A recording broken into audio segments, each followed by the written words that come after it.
Go further with the American Express Business Gold Card. Earn 3 times membership rewards points on flights and prepaid hotels when you book through AmexTravel.com.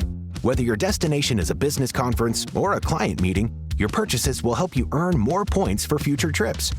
Experience more on your travels with Amex Business Gold. Terms apply. Learn more at americanexpress.com/business-gold. Amex Business Gold Card. Built for business by American Express. This episode is brought to you by Nerds Gummy Clusters, the sweet treat that always elevates the vibe. With a sweet gummy surrounded with tangy, crunchy nerds, every bite of Nerds Gummy Clusters brings you a whole new world of flavor. Whether it's game night, on the way to a concert, or kicking back with your crew, unleash your senses with Nerds Gummy Clusters. This episode is brought to you by State Farm. From your morning podcast to your afternoon playlist, State Farm knows you personalize your entire day, and that's why State Farm helps you personalize your insurance with the State Farm Personal Price Plan. It offers coverage options that help protect what you care about most at an affordable price just for you. Like a good neighbor, State Farm is there. Prices vary by state. Options selected by customer. Availability and eligibility may vary.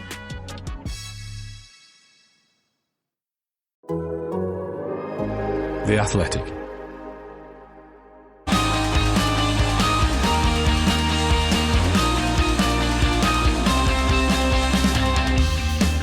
The race is on, and McLaren topped the first day of pre-season testing with Mercedes, Red Bull and Ferrari snapping at its heels. But does that mean pace-setter Lando Norris's pre-season favourite status is now set in stone, or is the lead battle looking less clear-cut? I'm Edd Straw, and joining me to unravel the day's running are John Noble and Scott Mitchell-Malm. Well, John, I'm obliged to come to you first because you look genuinely startled by the booming intro. I've said this to a few people actually, that Ed, you are kind of the calmest, most serene, quiet person who goes around the paddock and, you know, doesn't get involved in some of the other shenanigans that other press people go in, barging into things and all that sort of thing. You're super, super calm, super quiet, and then you go into podcast mode and it's a complete different person, but it's great. Broadcast mode when I get to bully everyone. Scott, it's your turn to say something interesting about testing. I had a really enjoyable first day.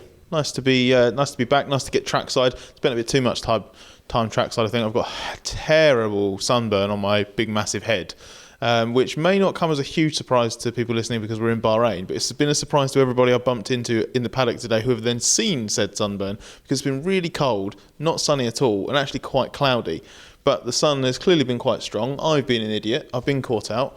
And I'm about as pink as half of an Alpine at the moment. I'm wondering if it was windburn given the conditions, but I remembered a cap, so I've got my Paris Olympics cap, which has served me well, as I was also out trackside quite a lot today. Odd day today with the power cut. That was very strange. I was out trackside, I saw the floodlights struggling, and then there was a red flag, and yeah, lo and behold, nothing was working. Yeah, I'd popped out to get a can of drink, and I saw Anton from the FIA was just wandering out of the media centre, and they already had some systems issues this morning. So he'd had a furrowed brow this morning, and then kind of went pop, and everything plunged into darkness. And you just saw him turn on his heels and walk back into the media centre. And you thought maybe this is just a one-off. We occasionally get this in media centres. We've been in media centres where the power goes, or the internet goes down, or the TVs go blank. It's not completely unusual. But what was unusual was when you look into the paddock. The lights are off at the back of the garages. The lights are off in the motorhomes. Suddenly, people started running around. Thought, oh, maybe this is something a bit different. It caused a delay of around an hour or just over an hour, I think, because the power was out for a bit less than that. But it just took a while for everything to cycle back up again. Basically, as they turned everything back on and fixed the issue, they extended the session by an hour as a result. That's why it finished later than intended. But all of the teams, I mean, obviously they got back most of the time lost, so it wouldn't have made a huge difference. But that was basically the only disruption to the day. All the teams except one completed more than 100 laps, and the one that didn't was Aston Martin, 88 laps, I think it was. No obvious dramas, just a few bits of track time lost here and there.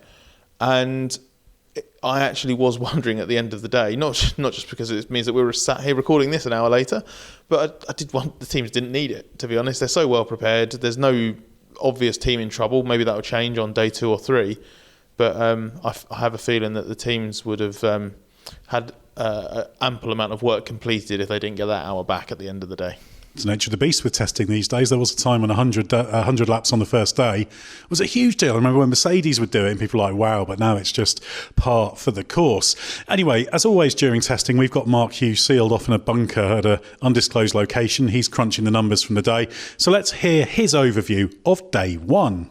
So, first day of testing gets underway, and really this is all about just teams finding the car balance and data gathering and doing a sweep of all the different aero settings and using the brake to measure the aero loads, doing steady speed comparisons, covering the car in flow viz, checking the fuel consumption, seeing what it likes and doesn't like in terms of setup. So this is a much, much bigger spread between the teams than normal because the programs are spread even further. So you have to treat this day with an even greater degree of the numbers of today with a greater degree of suspicion than even tomorrow and the day after, and certainly in the practice sessions before each race. But having said all that, what Lando Norris did late in the session, shortly after the extended period because of the power outage of the circuit, was genuinely impressive. He just, from nowhere, went 4/10 clear of the field at the time. And it was fastest in the first two sectors quite comfortably. And it really raised the bar. And the car had spent a lot of the time in the garages as they changed things and tried different floors and different components, and they were checking. There's a lot of things they were having to check on this car before they finally unleashed it, and we saw the McLaren look really, really impressive already, and the way it was behaving through the fast corners, in particular through the sector 2, really did looked very, very impressive and was very quick against the watch. McLaren then concentrated more on the long run in the remainder of the session, and as they did that, the track continued to get faster as it rubbed in and cooled down. Not that it was ever very warm. The track was never more than 27 degrees, and by the end of the day it was down to something like 18. We even had a little splash of rain. But as the track became faster, then Max Verstappen and George Russell got themselves within a couple of tenths of Lando's time. The Red Bull didn't look an easy car to drive for either Liam Lawson in the morning or Max Verstappen in the afternoon, but it was quick. Max, at the least, was able to put in some times, and it was in the garage getting quite radically different setups put on it, so it didn't cover an enormous number of laps, and it did look twitchy and snappy. But it was Max not only did the headline time, but he did about 9 consecutive laps, 2 sets of 9 laps, and they were the quickest consecutive sets of laps anyone did, quicker even than Norris. So yeah, there's definitely a fast car in there in the Red Bull. George Russell was delighted with the Mercedes W16, really feeling very confident and able to push straight away. Kimi Antonelli had headed the morning times in that, but as I said, it doesn't mean very much. George cautioned that the last year's Mercedes was always very quick in cool conditions too, so they're not getting too excited yet, but initial signs are good. Same goes for Ferrari. The car did look very composed and quick at times. Lewis Hamilton was pushing the limits with it, clearly very confident with it. Charles Leclerc was quick when he set his the headline time, but that was set very early. It was set even before the red flag, which came for the power outage. So not really representative in headline times. And then Ferrari appeared to be running much, much heavier than anyone else in the long runs. It was like 3 seconds away from anyone. So nothing representative to be found in the figures for the Ferrari. But I think the general consensus from each of the drivers was that it's a very good, promising place from which to start. Top 4 teams look to be still the top 4 teams, no surprise there. There's an even bigger spread of programs in the 6 teams below them, most notably with Haas, which did an enormous number of laps between Ollie Behrman and Esteban Ocon, and they were just clearly not on any performance runs at any time. Probably on the times, the best of the rest after the Big Four would be Williams, probably just ahead of Alpine, both showing glimpses of really promising speed. And the Racing Bull looked a bit of a handful, probably no quicker than the Sauber. The cars were incredibly reliable for their first runs of a brand new car. So yeah, that's the opening salvos of the season ahead. A few little hints from that running about what we're going to get.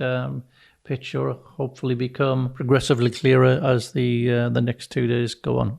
Great stuff as always there from Mark. And if you'd like to hear a little bit more from us, you might be interested in our special offer for the Race Members Club, 90% off your first month. That's a special pre-season discount, ad-free podcast, you get early access to articles and videos as well, question asking privileges. In fact, we're going to do a question podcast next week based on testing. So all your questions about testing we will pile through. So if you want to do that regularly, join the Members Club and its exclusive podcast. Loads of stuff. We really enjoyed developing that. And we've been doing live Q&As as well. I assume that happened because it wasn't us doing it, but that should have happened after the checkered flag. Matt Beer and Glenn Freeman taking the reins for that experiment.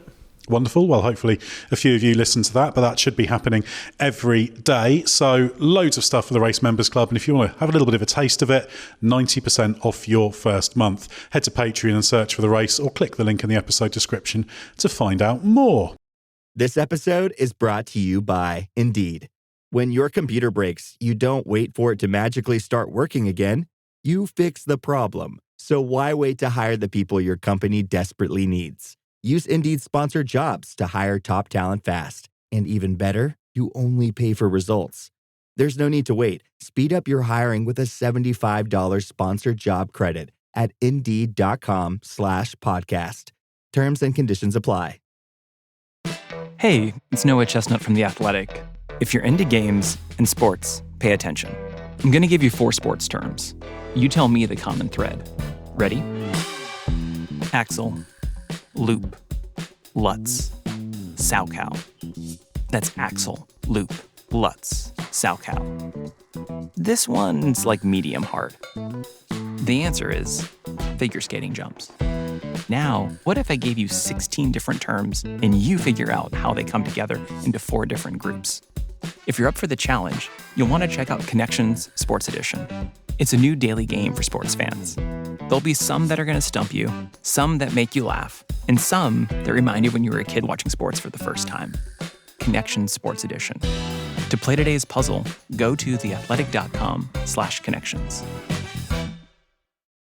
Right, Scott, let's get into some of the big topics of the day. Lewis Hamilton was always going to be a big talking point.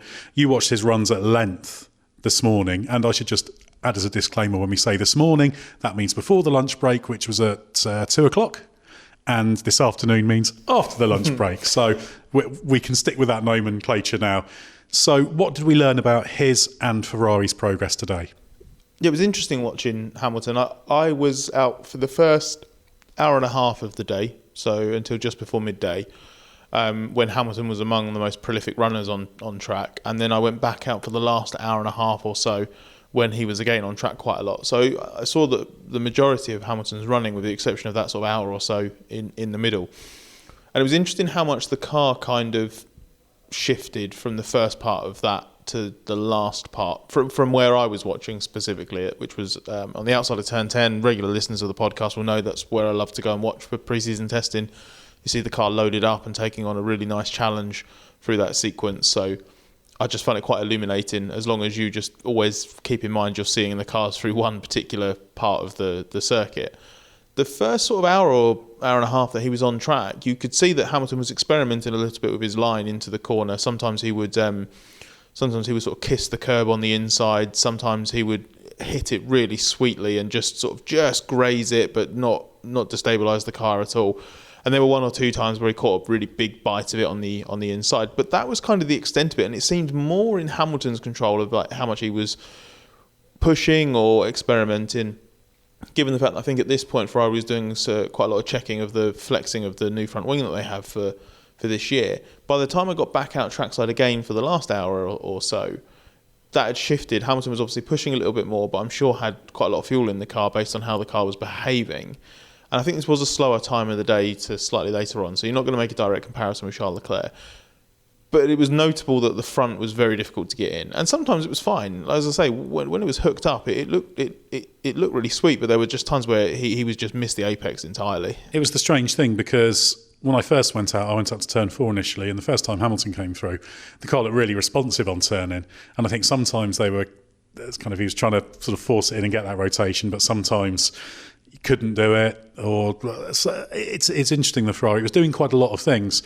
I think it's been quite promising, the Ferrari, but it's doing just a little bit too much. I'd just like to see it calming down and making it into a genuinely responsive, consistent car, because they're sort of going a little bit backwards and forwards. Sometimes the front limitation's there, sometimes it's not, etc. Yeah, so I definitely saw that front limitation for Hamilton, especially towards the end of it. And that's not to say it's a Hamilton thing or it's an incompatibility thing with the Ferrari, or even that it's the Ferrari itself is inherently weak. It's that snapshot that you're seeing at the time. So like the piece that I wrote for the website is a first impression. It's a reference point for the rest of the week. He could go out tomorrow and be fastest of anybody in the first half of the day. He could go out on Friday evening and set the fastest time of the test. It will just reflect progress from this point onwards, and he seems relatively happy with where he is in the car, which will probably reflect the fuel load that he was on and other things like this. Plus, there's always the possibility that the car was a bit front limited at that time of day, and they changed it for when Leclerc got in for the second half, because it was notable that Leclerc had more of a rear instability problem. He seemed more rear limited the more that he ran and pushed the car. This is just the kind of thing that happens in testing. The car's never the same one run to the next. We're just calling it as we see it in the moment. It doesn't mean that Hamilton's going to win his 8th championship this season. It doesn't mean that he's going to be nowhere in a second off Leclerc come Melbourne qualifying. Well, it goes back to what we discussed on the preview podcast yesterday. It's a snapshot, and it's testing. And testing is not only testing a car to see how good it is, it's putting it into windows where it's not good to understand where the limitations are. And if we make this setup change, and let's not forget, Lewis is brand new to this Ferrari, so he needs to understand limitations, weaknesses, strengths, characteristics. So you go for the full range of stuff. What happens if there is no front? What happens if there is no rear? What happens if the balance is perfect? So it could be that today was a one-off event. It could be that this is the story of the start of the season until he works his way around it. But this is what testing's all about. Yeah, I think overall my view of the Ferrari is that it looks promising.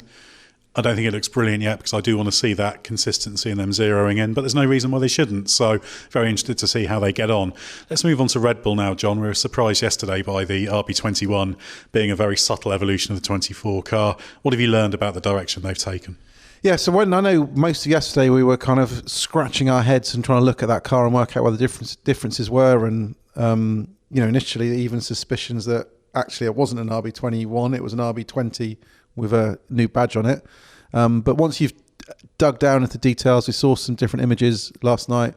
We've seen a much better picture of it today in different angles. There are differences. I spoke to Christian Horner earlier on today, who basically said that the car, every what he calls wet surface, which is in simple terms surfaces that will touch airflow, is different. It's been refined, and there's a lot more refinement under the skin as well. The basic premise from their viewpoint is the RB20 wasn't as bad a car as it potentially looked from the outside. It had its quirks, didn't have the greatest second half to the season, but there were inherent strengths to it. And what it didn't lack was downforce and performance.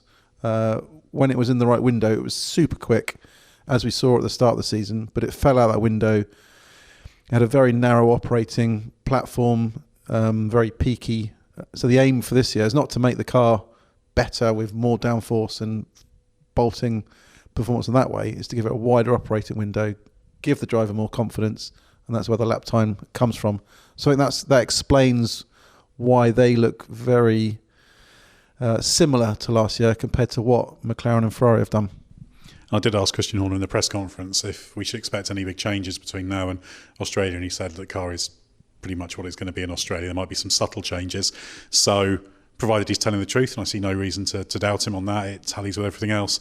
That is the car, and we're not going to see some snazzy side pods suddenly appear on the last day of testing or anything. I was very interested watching the Red Bull today. It looked pretty sweet and consistent early on with Liam Lawson. Then it started to get a little bit trickier as he pushed on. And I was really interested watching Verstappen at turn 10 in the afternoon, because he had a run, this was before the power outage, when he was pushing on a bit into turn 10, and kind of one lap he'd get it in nicely, then you have a couple of laps where he'd go deep and wide, and there was another lap where he had to kind of have a few bites at it because there was a bit of instability. So I don't know about you, Scott, I was a little bit worried about the Red Bull. Not panic stations, but obviously it's in their interest to push the car, and that was clearly part of that run.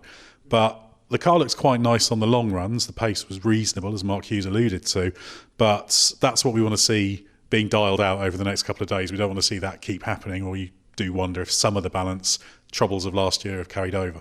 Yeah, I had a good first impression from the Red Bull when I was trackside for similar reasons as you describe it with Lawson. It just looked like it had a front end that was very responsive, but with the rest of the car then wasn't kind of going around with it. It was just following quite nicely. And that just faded the longer it went on for. So regardless of lap time, just in terms of car behaviour, and I only saw it when Lawson was driving, there was just a little bit of instability in it that did just seem to come as, I don't know whether it was fuel coming out or the driver pushing harder or whatever it was, but it definitely sort of tempted a little bit more of the ills of the car to the fore. But again, that's what testing is for, and I think teams are always selective with what quotes they put out from drivers at the end of the day. You know, we don't hear from Max Verstappen directly ourselves at the end of day one, but you know, they've said that he says he had only good surprises in the car and it's doing what he wants it to do. So you have to kind of infer from that he's talking about in the moments where they were properly in control of the balance and he could push the car in the way that he wanted to, rather than in terms of experimentation. So I do wonder if they found a good window, and they've also maybe, in the same way as Ferrari perhaps, found a way in which the car didn't work so well. It felt like McLaren and Mercedes were a little bit kind of tidier with their car and happier with the balance that they found over the course of the day in general, whereas Ferrari and Red Bull maybe did a little bit more of swinging between moments where the car was hooked up quite nicely and moments where it was a bit more of a handful for different reasons. How about McLaren? We heard from Mark Hughes about their pace. Do you think they've consolidated title favourite status? Slender title favourite status, we should add. I would say it looked very no nonsense. There was just nothing really about it when I saw Piastri, a lot of Piastri's running in the first half of the day.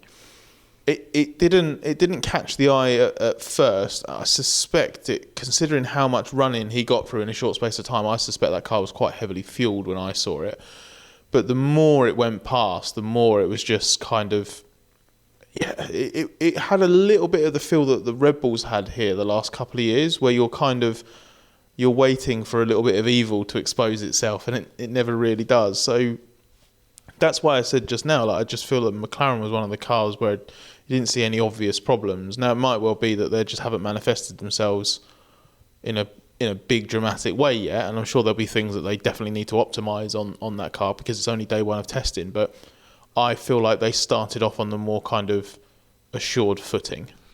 I think if I had to pick from those top four cars, well, from all the cars, the one that just looks the nicest to the eye, which is a very limited snapshot just from the various corners I watched at, the McLaren was the one that stood out. Not in it's miles better, but it seemed to be a good solid day for McLaren. So I'm not saying they're going to win the championship, but looking positive. But interestingly, John, I actually thought that just in terms of what the car was doing on track, poise, purely balance, consistency, actually the Mercedes was probably the second most impressive again, not saying it's the second best car. But what do you make of their progress on day one? Yeah, I think they've ended today quite happy. That obviously they've had 3 difficult years of this ground effect rules for various reasons. First year too low, second year too high, last year kind of in the middle, but still not spot on with weak characteristics with low speed understeer, snappy car. So what they were wanting to see was a car that gave the driver more confidence, gave better turning in those low-speed corners. So I think today was quite a critical day. I think, as George Russell alluded to last week, and about it takes 5 laps to know if the car's in the right window. He was cheekily asked that by someone in the press conference today. He said, a driver told me last week it would take 5 laps to find out a car. Is that correct or not? And George smiled. That was friend of the podcast, Nelson Valkenburg. There you go then. So, and I think it's ticked the box on that front. So I think it's got the characteristics they want. The question is it fast enough? From what I understand, they suspect that the McLaren and Red Bull may still be a step ahead. I think Mercedes... I think this afternoon, George, the car maybe went down the wrong setup direction with the car, so didn't see the pace and the long run potential that they wanted. But I think as a day one snapshot and a day one confirmation of it not being what we mentioned yesterday in the podcast, potential for one of those top 4 teams to fall off the back of the front gap. I think they're in that mix, so they're in the ballpark somewhere. Now the key is, can they find that consistency and the setup window and all those little areas you need to get spot on to ensure they're banging there and they're fighting genuinely, consistently for those positions. I think that's the great thing, isn't it? The hope of 4 teams at the front fighting for the championship. It survived day one. So that's really, really positive for the first day of running. Well, let's look at the rest now, Scott. If you had to choose your pick of the midfield, which team would it be? I was quite impressed by Alpine on day one. Do you want to say that again, just so they can listen to it? Everyone at Enstone will probably quite enjoy hearing that from you. I've always been, I think, quite positive of the people at Enstone. That's not the issue that I have with that that F1 organisation, frankly. The thing that obviously stood out, if you compare it to 12 months ago, is this night and day difference to the car that ran here in 2024. It was nowhere near as obviously clunky. It didn't have the nastiness that dogged the 24 car straight out the blocks. You could see from day one that car was trouble last year and that there was a long way to go. Whereas here, it hit the track. Jack Doohan was in the car in the first half of the day, and look, it wasn't coming through faultlessly, but that looked a little bit more a case of Doohan finding his marks a little bit. The longer that kind of day went on, the car just looked relatively trouble-free. And not all of the midfield cars looked like that. The Aston Martin did, but the Aston Martin also ran a lot less, so it was kind of hard to work out where they were in different programs and whatnot. Whereas you've got enough of a view of the Alpine to just think nothing about that massively troubles me. Whereas other cars in the midfield, just the Williams seemed to have a bit of rear instability when Alex Albon was driving it that just never quite seemed to disappear in the low speed. The Sauber, I have to say though that the Williams, yes, I did see that as well, and there's question marks there, but it feels like while the Alpine might be the more dependable car, the Williams look like the midfield car to me that might have that touch of magic if they can get it in the window and consistent. So I'm interested. That was like last year though at times, wasn't it? Like the Williams had moments last year where it just looked really fast and they were just very wasteful. So it'll be interesting to see how that happens. But like the Sauber and the Haas, for example, for different reasons, I think. Because I think the Haas was very, very heavy on fuel, doing a lot of long running. The lap times are nowhere, and that's very much deliberate. Sauber, I don't think were quite so extreme. Both cars just looked plagued with a bit of understeer. I was just checking the messages I sent to you because I went out trackside just after you, and I was up at turn 4 and you were probably at turn 10, and I just sent you a message saying, is Sauber traction always a nonsense? Because it was terrible at that point. Fortunately, they did make gains. I don't think the Sauber looks brilliant, but they look like they might be a contender for panic stations at that time of the morning. But I think they started out of the setup window. The car wasn't doing quite what they wanted, but they got it much calmer and better. Yeah, so I just feel like, I don't know, Alpine, Aston Martin, Racing Bulls and Williams were all very close. It's really hard to kind of split them. And then Sauber and Haas were just very clearly not quite there in terms of the visible impact that they made. But again, the Haas one will be very easily explained by a higher fuel load. I'm sure of that. The Sauber looks like it might just be a slightly worse car at the moment. So I'd lean the Alpine, but I take your point, and I see you clearly lean Williams at this stage, Ed. Yes, but with that slight asterisk by it. How about you, John? You've Team been roaming Sauber around over there. You're roaming around the paddock. Has anybody made excited noises from that group? No, only that Ollie Behrman we spoke to this afternoon seemed his point was counter to what the lap times looked like. You look at that lap time. If you just look to the end of day list of times, which is always a mistake in testing, to think this is representative of what happened, and you see Haas at the bottom, you think, team in crisis. But Ollie was full of smiles and pretty happy. Feel the car's a step forward over last year.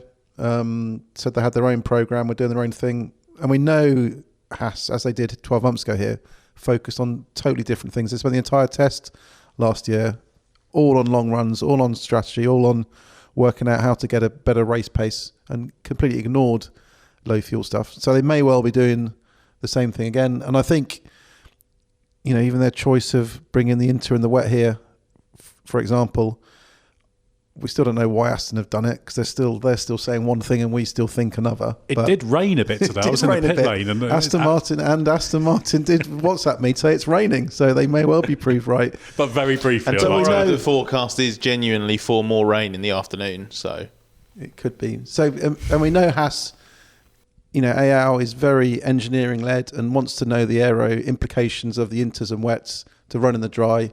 So it could be that this is a 100% engineering led test, and they don't care at all about the lap times. Well, that was certainly the case last year. So, Esteban Ocon was the quicker of the two Haas's. They're both at the bottom of the timesheets, 3.17 seconds off. But don't worry, Haas fans or Esteban Ocon fans or Ollie Behrman fans. The Haas is looking fine. We didn't mention in huge length Aston Martin. The Aston Martin looked quite nice on track, and I've seen hints that objective to make it more benign and stable had succeeded. Stroll looked reasonably confident, which he wasn't always in the second half of last year. So there's kind of a cautious tick in the box there. Yeah, I think I said to you earlier when we were discussing it that it gave me a little bit of a feeling of watching it back in testing in 2023, but just in the context of a more competitive grid now. So in 2023, when you watch the Aston trackside, the reason it was so impressive was because it didn't have any of the obvious problems that were plaguing pretty much everyone except the Red Bull. And it kind of gradually moved up the order of where we thought that car was, just purely because it looked so compliant. It looked like a car that wasn't doing anything unexpected, and Alonso in particular looked very comfortable pushing it. That's kind of the impression it gives now. It's just there aren't as many cars that aren't sorted out now. So it leaves, it's less of a punch in terms of the impact, but the actual sensation you get watching the Aston is very similar. It just looks like a car that is behaving a bit more predictably again. In Alonso's hands, I didn't see Stroll driving in the afternoon, but in Alonso's hands when it was on track, because I think he only did 36 or 46 laps. Alonso, it wasn't a huge total in the morning. Maybe it was a bit more than that, but when it was on track, it looked quite nicely hooked up. So I would share your sort of cautious optimism for that team, Ed, in that it does look like that kind of benign target may have actually been hit. But sorry, just a very quick caveat on that. We know that actually coming out the blocks after a winter's work on the car isn't where Aston Martin struggle, is it? They've done that quite nicely the last couple of years. Not quite as effectively last year as 23. So however strong they do look coming out of this test and going to Australia, I'll be very much more interested in seeing where they are 5 months down the line.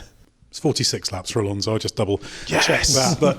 But we should mention Racing Bulls in a little bit more length. They were very midfieldy. The car looked fairly consistent, but it did look like a car the drivers, if they lent on it a bit more. Well, Isaac Hadjar had several moments, didn't he? Yeah, that's kind of the Tsunoda version of it that I'm looking at there. But yeah, Hadjar had a few moments as well. So that car looks okay, but yeah, in the midfield, but it doesn't look like midfield leading as it started last season. Do you remember last year when everybody was quietly quite impressed by the Racing Bulls, or the RB as it was called 12 months ago, and it was just sort of, it was sneakily being picked as, that could be like a top 10 threat and a little bit of a sleeper in the sort of upper midfield. I mean, it might be, but I haven't heard that this time around. It maybe it's being overlooked slightly. You can normally tell when RB Racing Bulls AlphaTauri, Toro Rosso are looking very competitive, because then the moaning about B teams and the partnership with Red Bull comes to the fore. And the fact politically it's silent on that front probably tells you everything you need to know about where people are pitching that team at the moment. Because in the second they start nudging into regular point scorers and challenging and knocking on the doors of those top 4 teams is when the moaning will start again. I do wonder if that's a slightly peaky car at the moment and just needs a bit more settling than others in the midfield. Hadjar is obviously inexperienced in general as an F1 rookie, but he's very experienced in an F1 context.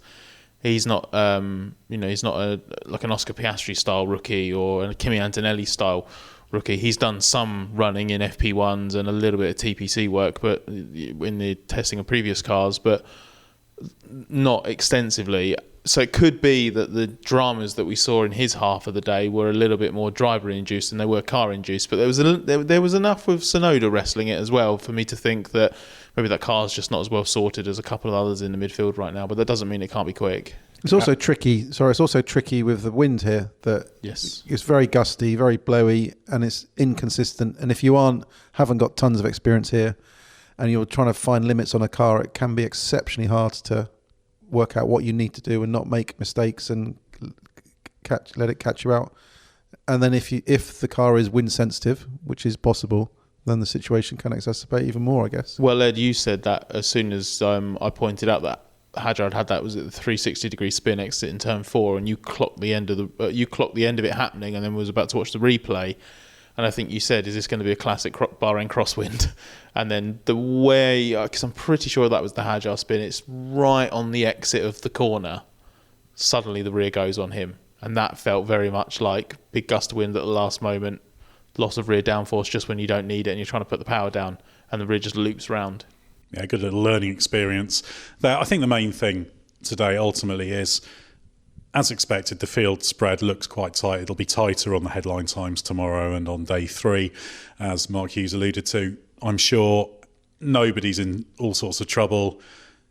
The front group and the midfield group are the people we think it should be. So, yeah, it's confirmed a lot of expectations, but it hasn't set many new storylines full on in progress. But we are going to see that over the next few days. And I'm particularly interested to see how that battle at the front, those top 4, because you can make a case for any of them at this stage. Everything we've said today is very, very provisional based on one day of running, but those last 2 days of running are going to fly past very, very quickly. So that's it for us from day 1 in Bahrain. Thanks to John, Scott, and also Mark Hughes. But stay with us for everything you need to know from pre-season testing.